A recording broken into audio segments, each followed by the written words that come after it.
BanjoBenClark.com. I am Banjo Ben, your host here on the website that teaches you how to play guitar, mandolin. This week is banjo week. You'll notice I didn't do my standard G lick because we're doing a little single string study today. That's right, we're going to learn leather britches. I've already taught it on guitar and mandolin, and I thought that this one really lent itself to a single string style. So that's what we're going to do. A little bit of melodic stuff thrown in there, but I'll explain to you the difference. You know, single string's really good because it's going to get our pick hand working in ways that maybe we're not used to.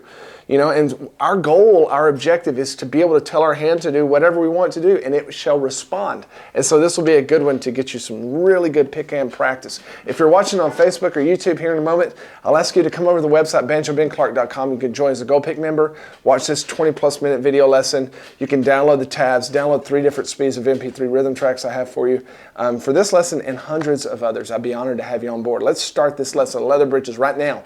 Let's learn leather britches. This one's in the key of G, and we're going to learn primarily a single string version of this, but we're in standard G tuning. We're going to have some melodic playing in it as well, and I'll talk to you later on about the difference in the melodic style versus single string style. But you know, leather britches is a typical fiddle tune in that it gives us an A part, which is 8 bars long.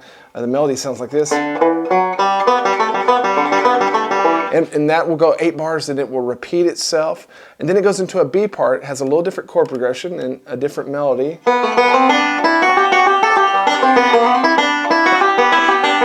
Okay, then it will repeat that. So we've got that typical fiddle tune structure. Let's go ahead and throw up the first line of tab there. We'll have a look at this one. So we're going to start out in pretty much, you know, single string type stuff. And what am I talking about whenever I say single string? That doesn't mean that all of our notes have to remain on a single string. It just means that we're going to have several notes on the same string played, you know, in succession, whereas banjo playing is typically, you know, playing all the strings. You know, a typical banjo roll would vary between the different strings. But when we go into playing single string, we're going to treat it more like what a guitar or a mandolin would do if they had a flat pick. So if you can imagine having a flat pick, we're going to treat it like that, except we're going to do it with our fingers. Now we're going to do a lot of the single string with thumb and index. But that's not the only way you do single string. The middle finger is also brought in, especially whenever you're playing single string stuff on the first string, and we'll get into that. But if you'll look at this first line of tab, you'll see, you know, all of your pick finger notations beneath the notes in those circles. Well, T stands for thumb, and 1 would stand for index. So if you notice, all the notes on this first line tab are played with either our thumb or our index, and we're going to just go alternate back and forth. So we're going to walk into it with these quarter notes. Then when we get to that first measure, the first A part, we start off with the quarter note, and we're going to do everything in that measure on the 3rd string. And I want you to you know, you may just have to pause the video and practice a little while just playing the same string with going back and forth between thumb and index, because it is going to take a little while to get used to. But one thing that I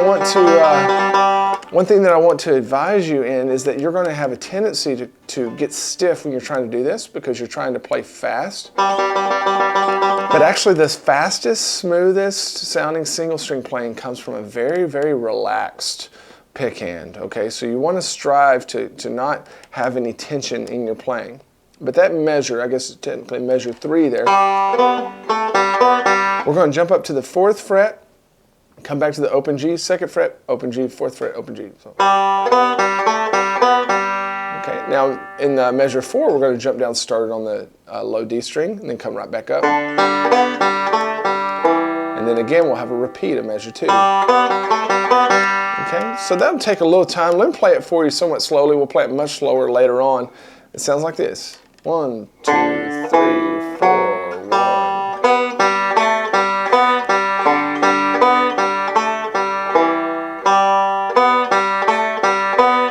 One thing, another stylistic thing that I will encourage you to do is, and this is, you know, very detailed, but is to hold your fret down until you're going to pick that next note.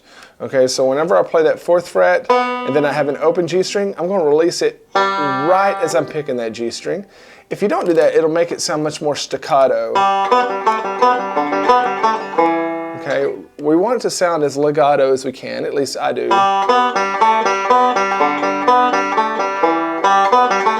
It's still going to sound more choppy than regular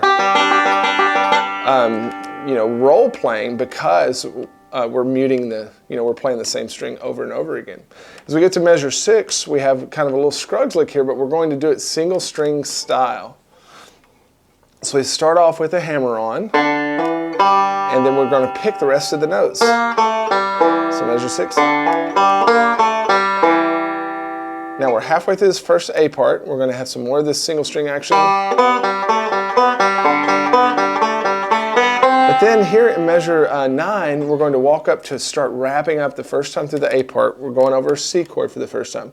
And this is a little lick, that happens over measures 9 and 10 that I've played in both the mandolin and the guitar version. So I thought it'd be cool to duplicate it here just so you can hear it and maybe learn to play it on different instruments. But we're going to start off on the first fret. So that's measure 9. Remember, try to keep your fingers down as long as you can. And then we wrap it up in measure 10. Let me play 6 through 10 for you.